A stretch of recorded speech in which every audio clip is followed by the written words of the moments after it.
right, welcome in. Just another football show. Yeah. It's the division weekend. Yeah. We got all the way. Great games. We got all the way through the wild card. Now it's on to division. It was a wild card weekend. So in this particular video that you guys are Yeah. watching or listening to, or however you're doing it, we're going to talk Seahawks Packers. We're going to have a couple super fans on. This is the trend. It's what we do. If you guys were watching last weekend, you guys should know the drill by now. We're going to talk to Seahawks fan John, and we're going to talk to Packers fan Joey. We're going to get the feelings, the thoughts, the predictions. They're going to give us picks. We're doing gonna borrow it all. a feeling. What's that? So we're gonna borrow a feeling. We're going to do something. They're going to give us everything that we need. We're going to get their thoughts. We want the thoughts of a true fan. This is a Simpsons reference. I gotcha. Ryan gave me a look. Oh, I understand. So what we're gonna get these guys on the blower here very quickly. That's not a thing. It's totally a thing. I'm putting it not up. a thing. On the horn, maybe. It's going up. It's going up as a poll somewhere. I'm not sure where. All the YouTube. places. Is there a YouTube poll? Is that a thing? I don't think so. There's a TV. No, not so much. All right, so we're gonna throw it on over. We're gonna talk to John first, and then on over to Joey Yeah. for this division round matchup. See what those guys have to say. I can't wait to talk to John. It's gonna be so good.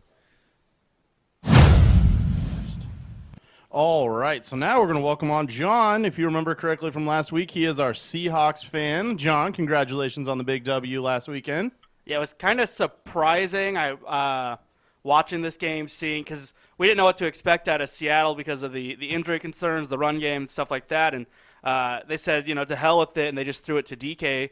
And DK put up a monster game, 160 yards, had a huge 53-yard touchdown second half of the game. So they showed that they can do it through the air, not just on the ground. So it was an impressive win. We had some good Russell play, but my favorite part was the little Marshawn run. It was kind of vintage beast mode. It was so good. That was it. The running game did not do much yesterday, but that one play was very nice. Yeah, and I was watching with the Eagles fan, and he basically just was cursing Marshawn the rest of the game. Yeah. Just saying, why does everyone like this guy? What's the? It's like, I love Marshawn. No matter what, I'll always love Marshawn. So that was cool. Not a lot of yards for Marshawn. He had 7 yards total. 5 of them were on that run. But overall, I think it's a pretty good looking team. I guess. What do you think? I feel pretty good about the game. It was like a much less dramatic game than we've seen from the Seahawks this season, and I think that it was pretty easy to see where the team's weaknesses are. But overall, they executed. The passing game looked great. The defense, while they had big problems, managed to kind of clutch it out every time the ball got into Seattle territory. Yeah, if I remember correctly, you were towards the end of this game, you was kind of waiting for that classic Seattle chaos to come through and something wacky to happen at the end. But this one is pretty much secured start to finish by your Seahawks. Yeah, I think once Wentz went out early in the game, took a lot of just the wind out of the sails of Philadelphia, and nothing rude to say about Josh McCown, but he's not really the guy you want to be relying on when you need a comeback. He's no Nick Foles. No. Jam's not here. Someone had to say it. Yeah, I'd say he did admirably in a situation, but yeah. There just wasn't a world where he was gonna win that game. Now, Carson had been willing this team to victory over the last 4 or 5 weeks, and you have your leader gone, and then you realize that he's been throwing to guys like Greg Ward and Boston Scott and Deontay Burnett got a target in here, so. It looks like Dallas Goedert was their leading receiver, and I'm almost certainly not pronouncing that right. Gogurt. I call him Gogurt, just to keep it Gogurt, easy. Friendly. Goddard, whatever. They didn't amount to much. A lot of 3-and-outs, and the defense had their own kind of problems as well. So this one is pretty much in the bag out of the jump for Seattle, and I was happy to see just kind of lean on DK. We've seen good games out of DK, but he's a guy who can just be that much better, right? Yeah, these last couple games, he's really shown just how dangerous a player he can be. Just very explosive, a lot of speed, And right when Russell really needs a target, because Tyler Lockett has kind of dropped off as the season has gone on, though he's still making plays here and there. It's really nice that they have like a second target that Russell can throw to. Yeah, it was an awesome game from DK. Happy for the kid. He got a lot of flack, criticism. I don't know. A lot of people saying that he was a straight line runner, which he was very good at, but he showed that he can do more than just that, especially stepping up in a game like this. So awesome job by DK. Russell was classic Russell again, 325, a touchdown. Mm-hmm. Had another. The only part of the running game that worked, even though I think a lot of that wasn't designed runs. Yeah, he was the lead rusher by a large amount. Three times more than next closest yards. guy. So yeah. I don't know if you've seen that stat line for Travis Homer. 11 carries for 12 yards. His longest run was 12 yards, which means for the other 10 carries, averaging less than. Well, I mean, yeah. Wow, that's rough. Yeah, it's rough. He caught one pass too. But, Marshawn's was worse, 6 for 7 with the 5-yard touchdown run for the long. So, obviously, some question marks there about the run game and how it's going to hold up next week. The task at hand is much different than just the lowly Eagles. Now you're looking at a good game with the stout Packers in Lambeau Field. That's Sunday night, 6:40 p.m. or 5:40 or whatever here. So, how do you feel about this game? Because the Packers have been a tough one to pin down all year. Don't know really what we're going to get, but playing at Lambeau is always tough. It is. I mean, the Seahawks have had some questionable success there before, but the Packers just feel like a really solid team all around. I think despite their record, they're 13-3, aren't they? It feels like people haven't been talking them up as much as the Niners and the Saints until they got knocked out in the NFC. It's just this team just does a lot of things very well. They don't have that one solid identity other than Aaron Rodgers, of course. And I am very worried about what Aaron Rodgers could do to the Seattle secondary. Yeah, he's he hasn't had to step up really as much this year. The defense has been playing well. The run game with Aaron Jones has been very good. Aaron Jones over 1,000 yards. So, but you're exactly right. There's nothing that jumps off the page stat wise. They don't have anything. They're not top 5 in anything. They're top 9 in fewest points allowed. That's it. Everything else is kind of middle of the pack. But they are winning games. They're finding ways to win games if it's on the ground. They had a tough game week 17 against the Lions, which took a last-second field goal to win. So they're all over the place, but Seattle has kind of been like that too. They've had some games where they run well, some games where they throw well, some games with 5 turnovers for, some with 5 against, and they've found ways to win games too. So I think this is going to be a fun one. Do you think that your defense is going to be able to stop or slow down Aaron Rodgers at all? At all. That's kind of rude. Slow down, maybe. I feel like it could be very similar to the Philadelphia game we just saw, where Philadelphia got into Seattle territory on nearly every drive before they stall out, and I think we might see something similar to that. I think when the Packers have room to stretch the field, it's going to be really hard to slow them down. The Seahawks gave up a ton of first downs on first or second down, just passes on a lot of plays, and that just seems like the area of the field the Packers will want to be in. So I think for the Seahawks to win, they're really going to have to figure out a way to either get more pressure on him, and I don't know how they do that against that Packers offensive line, or they're going to have to hope they can clutch it out in the red zone again like they did against Philadelphia. And I don't think they're going to get 7 sacks like they did against the Eagles. Yeah, and Devontae Adams has been an absolute tear too, so it's going to be some sort of combo coverage, something to take him out. But I do think if you can rattle this Green Bay team early, that kind of gets them back. We've seen games where they just don't look like themselves. So they do have a weakness. I'm certainly not counting out Seattle or anything like that. I think what they've done has been awesome. Do you think the Packers defense has been playing really well? Zadarius Smith, Preston Smith have been tearing it up. The secondary is pretty good. But we always kind of see Russell rise up and figure things out. Do you think he's going to be able to figure it out? You think maybe DK's going to have a big game? What do you foresee from those two guys? Russ is really good at making adjustments, so I think it's going to take some time, and I think they might try to lean on the run game early, like they have in the past.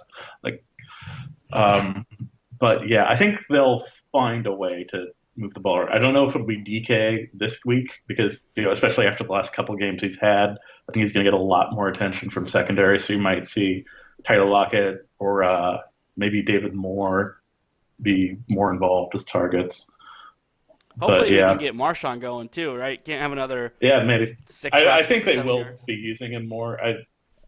Philly's run defense was supposed to be their strength, so I think, to their credit, we in the Seattle fan base have been, trying to get Brian Schottenheimer to be more comfortable with abandoning the run when it doesn't work, and they finally did that in this last game. But I think they are probably going to try to get Marshawn. I think they will need a bit more from the running game than the what was it? 64 total yards. Yeah. Yeah, I don't know that most of 64 that, Russell. yards is going to get it done. I mean, I'm looking at the forecast. There's no precipitation in the forecast, so I think that's helpful. I was afraid that maybe you're going to be looking at a wet, sloppy, one, yeah. have to run the ball type game, and it looks like it's just going to be cold. So we'll see how that plays out.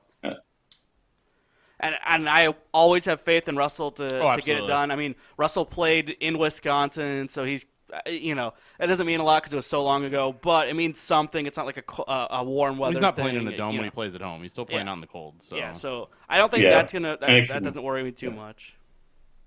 Yeah, I don't think the weather will be a problem, and they've been so good on the road this season, which is Road still so Warriors. strange to me. But 7-1 on They're the road rebels. this year. That's insane. 8-1 now. 8-1, yeah, true. Good point.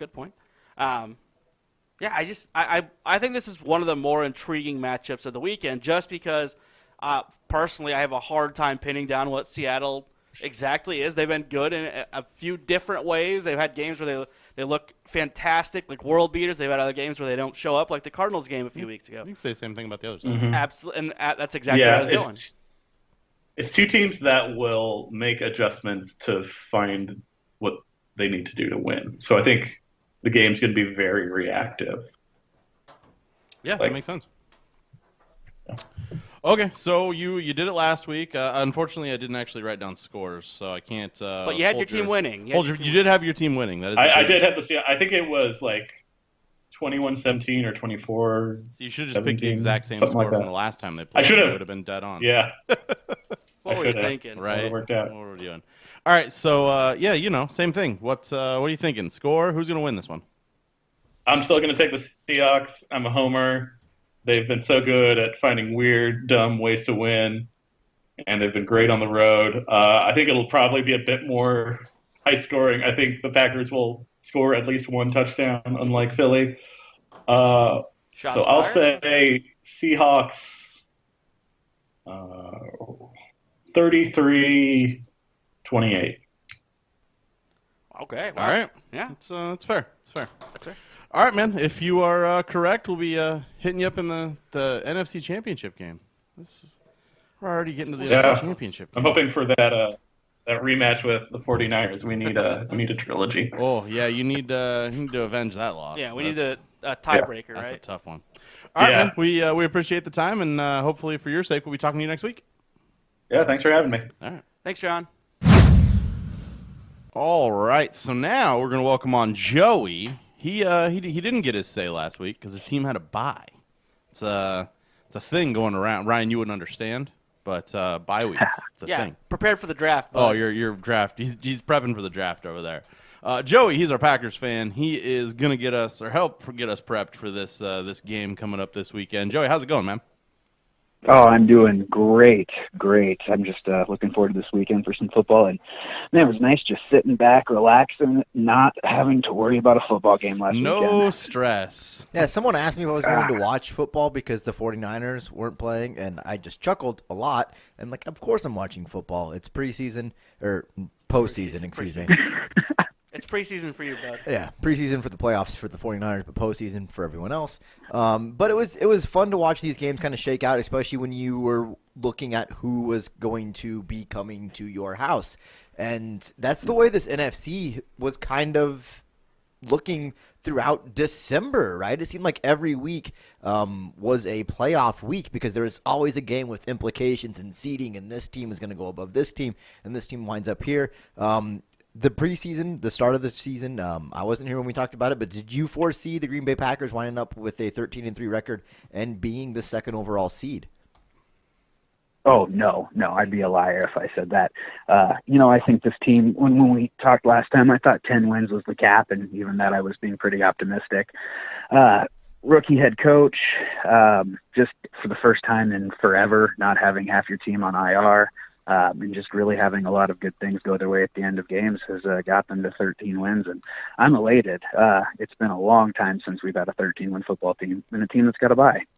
Yeah, it was kind of an interesting season for the Packers because I have said several times that they were kind of winning a non-traditional Green Bay Packers way. They had a really good run game. They had a defense that was really stingy, getting a lot of pressure on a quarterback that wasn't necessarily solely on the arm of Aaron Rodgers. Oh, man, if you would have told me that at the beginning of the season we'd go spend almost $100 million on a new defense, and that our nearly $200 million quarterback would be a average NFL quarterback this season, and we would have heard that defense and really two players in particular, I had to call you a liar. It's just been incredible what they've been able to pull off this season, and in the most anti-Packer way.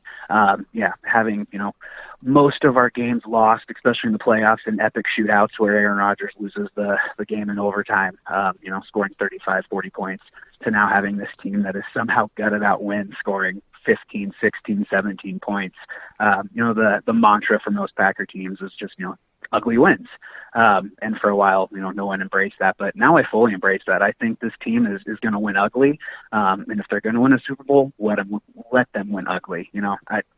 History books don't care what the score is at the end of the day. They care who hoists that Lombardi trophy. Wins is wins. And there's a reason they call it a Lombardi. Hey, yeah. I didn't want to take the steam from me there, but I had to get that in.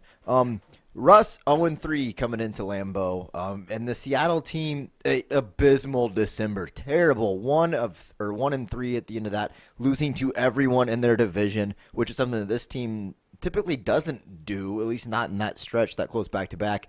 Banged up across the board, but getting Marshawn Lynch back, who last week looked to be a little vintage beast mode, if you will. One run. One run, but it was one run that he didn't have the week before. But getting him going, knowing that Pete Carroll is wanting to utilize that more, you've got a guy like DK Metcalf that can literally snatch the ball from anywhere because he's 2 feet taller than everyone else on the field. How do you like the way that the Packers defense stacks up against the Seattle offense? Actually, I think this is where the advantage lies for Green Bay, which is crazy to say that. Who would have thought, in years past, you'd think, you got to outscore that team. It's the only way you're going to win. I love obviously the pass rush the Packers have coming in. Zadarius and Preston Smith have almost 150 combined pressures. The Packers lead the league in pressure and pressure rate. They're going to get to Russ. That O-line for Seattle, their tackles play well, but you can get pressure on the inside. Fletcher Cox for a few moments nearly took that game over and really kept Philadelphia in it. So I think a guy like Kenny Clark is going to just have a monster game. He came on huge in December, especially that Vikings game. That poor rookie center got taken to the woodshed. As far as the secondary, I think a guy like Kevin King is going to see a lot of DK Metcalf. He matches up well. He's got the size. And DK Metcalf's a guy who's not really shifty, but he can definitely pop the top on you. So I think King will be a nice matchup. Shade, probably Savage over the top of him. You get that speed matchup. And I think Alexander on Tyler Lockett is going to be the matchup to watch in this one. That'll be a fun battle there of two really shifty, fast, quick guys. Yeah, Alexander is one of the best young corners in the league. It's only his second year, but has had a great couple of years there. When he's healthy, he's had a couple injury concerns, but absolutely, winning games, like you said, winning games ugly, not your standard, Packers games, not your standard Aaron Rodgers, but they don't need to be. And they're doing it with the defense, with Mike Pettine's defense. And the Seahawks offense has looked not good. I mean, they had a huge game against the banged up Eagles, but there's not a secondary in the league that's worse And I than don't the even know Eagles if that's a secondary. huge game. If Carson Wentz stays in that game, Seattle loses. I mean, it's 325 yards for Close. Russ, I don't know that 160 for. I mean, it's 325 yards, like and Even when Wentz was in that game, there 50 was no some on the moment that I ground thought for that- We'll talk Russ. about this later. I didn't mean to get us all sidetracked there. it was a No. big game for Seattle's offense. Yeah, and it's been weird because you look at Seattle this year, they're not lighting it up on offense, and it's kind of been that Russ magic in a weird way. It's just been almost kind of Aaron Rodgers-esque of pass where Russ is kind of ascending now, and just some of the plays he made at the end of games and just his ability to escape the pocket. It's just like, how do you do that? And that's I think what's got them to the postseason is just kind of riding his incredible ability to make plays. Yeah, I was gonna ask you about that. Could we talk about the pressure that this defense can get in the sacks, and even in a blowout loss against the 49ers, I watched them smack Jimmy Garoppolo around like nobody's business. He was on his ass almost more than anything else. So I know that this defense's front seven is very good, can get pressures, but nothing is more frustrating for a defense or a fan watching his defense than getting to Russell Wilson and watching him escape and make a play downfield. Do you think if the defensive front is able to get to Russ, but he escapes, will the secondary hold up to be able to prevent off whatever Russ magic might he be able to pull off? If you look at the statistics from the season, things tend to say that they won't. They're for a good 8-game stretch. The Packers were giving up 20-yard plays like they were candy on Halloween.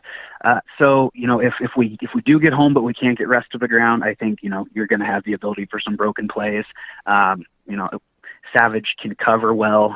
He can close speed quick, but we've just seen it this year. Occasionally those guys get out of position. But I don't really fear it so much. If you go back and you watch the game film from last year, the Packers had a lot of success just bringing a 3-man rush. And Kyle Fackrell, of all people, was just a spy on Russell Wilson, and he had probably one of the best games of his career. Now you factor in that you got Preston Zadarius Smith, who, give me Zadarius Smith anywhere on the field. He's lining up at nose, playing both sides, both tackles. I think he's gonna take this game over, and I don't think Russ's escapability is gonna be that much of a factor. Yeah, Zadarius Smith has been pretty front and center in every Packers game I've ended up watching this year, to the point where you see him 3, 4, 5 times, and him and the other guy on this other side, Preston Smith. Preston gets less news coverage, but I think he has actually had more sacks over the course of the year. So I really do trust this Packers defense. I would actually say I trust the Packers defense more than I trust the Packers offense. That feels so weird to say. It's almost sacrilegious to say that. Like, when would you have ever said that you would trust the Green Bay Packers defense from the 2010s to do anything? Yeah, no idea. I'll give the offense credit. Devontae Adams has had a great month. After he's basically coming back from injury, he's been great. So not good enough to get me out of Owen Kyle a Scooby snack quite, but close. But they're very close. One guy on that offense that has been playing particularly well, and I'm going to call Joey out on it because he mentioned that he was not high on him, is Alan Lazard. Has had a great year with the Packers, his rookie outing. It's kind of nice to see a local guy, Kid from Urbandale, went to Iowa State, being involved so much in this Packers offense. At first it was by necessity because they had no one else, but he built this kind of trust with Rodgers, and Rodgers trusts him to catch the football and make some big plays throughout the game. Yeah, that's just kind of been the fun story of the Packers this year. I think everybody thought Jake Kumaro was going to be that story, that feel-good guy, but it's just really been Lazard since he stepped in that Lions game. It's been incredible to kind of watch his snaps go up, and Packer fans were really clamoring online for him to get some more snaps, and I think it's really paid off. He came up huge in that Week 17 game against Detroit, that big touchdown catch when we couldn't hit him. And LaFleur seemed like he was running a Madden all-go offense that game, and finally he made a play. So, yeah, I was really high on MVS, and MVS does a lot of things well, but catching the ball is not one of them. So it's hard to be a productive NFL receiver if you can't start with that. So I missed on that one, but, thank God for Lazard stepping in and saving the day. Oh, yeah. I'm so happy to see him have a great game. All the Iowa State fans knew this was coming a million miles away, right? It's just had to get on the field. So But you mentioned that Lions game, not to cut you off, but you mentioned that Lions game. That was the last game really we've seen of them. They have a week off. You worried about rust or anything like that? You worried about any issues? Because that was a unexpectedly close game where really the Lions had your number until the end of the game where you get the game-winning field goal and you get to go home. But any worry about that being the last thing we saw of the Packers? You always do worry about the rust a little bit. The last time they came out of the bye, they got spanked by the Niners. So that does make you worry a little bit. But I think this time, I think a lot more self-scouting was done. I think, just the attitude, the mentality of this locker room, I think they know what's at stake here. So I think they're going to show up ready to play. It is going to be a dirty win game as both teams. I think their point differential. This is one of the lowest combined point differentials of all time for a playoff matchup. Neither team's blown anyone out, so I think it's going to be a low-scoring slugfest. If the Packers can get out to a couple scores early, which they've done, relatively well at home, something they can hold on to them with that defense. So I don't know. I hope LaFleur's got them ready to go. I hope they take a couple shot plays early and really test that Seattle secondary. Yeah, and I imagine everything you said there sounds to be dead on from anything I was going to point out. Both these teams seem to be just winning close games, and that's wins are wins. So good for them, but it'll be very interesting to see how this one shakes out coming up this weekend. So we've done it with everybody. So we're going to do the same with you. How do you think this shakes out? Give us maybe a little game flow, final score. Who do you think wins this one? Oh, I do think I do think the Packers will jump out to a little early lead. 7-10 points. I think they'll ride that running game of Jamal Williams and Aaron Jones, and I think they're going to hold on to this thing. Seattle will make it interesting late, but I'm going to take the Packers here 23-16. Yeah, I can't disagree with that. I wrote all mine down, but they're not in front of me. So we'll talk about them on Friday. Yeah, that's what we're. And I for one, would much rather see Green Bay again than Seattle for a third time. So. Oddly enough, I would rather see San Francisco than Minnesota one more time. I think that's the divisional thing in it here. I think is you don't want to play this team Packers again. need to avenge one of my worst gambling losses for the year. That's what I need to see. And since we didn't bring it up, and I appreciate it because but I came in mentally prepared for this. This game for Packer fans and for the organization. And I think to completely turn the page on this new era with Matt LaFleur, we have to exercise the demon that was 2014. Oh, that's right. You wanted to play the shot game. No one said Fail Mary. Yep, no one said Phil Mary or mentioned the epic collapse. No one dropped the name Bostic on me here. I appreciate that. Anyone who's watching the video on YouTube is seeing photos from the hill. All the photos were there, yeah. I had a little fun with that when putting this together. So I can't just leave it alone. But actually, if you really want to play the shot game during the broadcast of the game on Sunday, you should take a shot every time they mention the Fail Mary or 2014. Damn it, Joey! I wish you lived closer. Not if you want to finish the game, I think. But we'll and bonus points, you chug a beer if they show you anything of Russell Wilson at Wisconsin. Here's the problem: I'll be driving home during this game. I heard a whole lot of talk of Russ playing at like NC State or whatever it was throughout the Eagles game. So. I assume that they'll mention the Wisconsin ties at one point. They got to give him the old shine there. So, all right, Joey. Needless to say, I'm going to be drunk. So enjoy the game. Yeah, enjoy. I expect Snapchat. I'll be following it on the old radio/video/whatever on my way home from Kansas City. Right. So, hopefully, we'll be talking to you next week if they get that big W like you projected. Hey, all right, go Pack, go! All right, man. Thanks for the time. So dirty. Thanks, guys. All right, another one down. Dun, dun, dun. I did it on purpose. He's an easy mark. Yeah, did it there. So that's gonna do it for this here little video on the old YouTubes. If you haven't watched the other ones, check them out. Follow us on Facebook, Twitter. Ryan takes care of the Twitter. He's doing a good job over there. Yeah, lots of news. Add another tweeting machine. Add another FB show. Because he's doing good work over there. Follow him. And Facebook group. Make sure if you like what you're hearing here, subscribe to the podcast. It's the best thing you can do for us. Hook us up. there are multiple ways. Just follow the Tell follow the Facebook page, and there's all kinds of things out there. Tell the folks, let them know that we're here. Yeah, give us a little share. It'd be Yeah. all right. We would very much. It's free. Just hit that little share button. Bow, We bow, appreciate you. bow. All right. So until the next video, if this isn't the last one that you've watched, if you're following them all, Depends on how you're picking them up. it's also a thing. This has been just another football show. Hey, bye. See ya. That's one.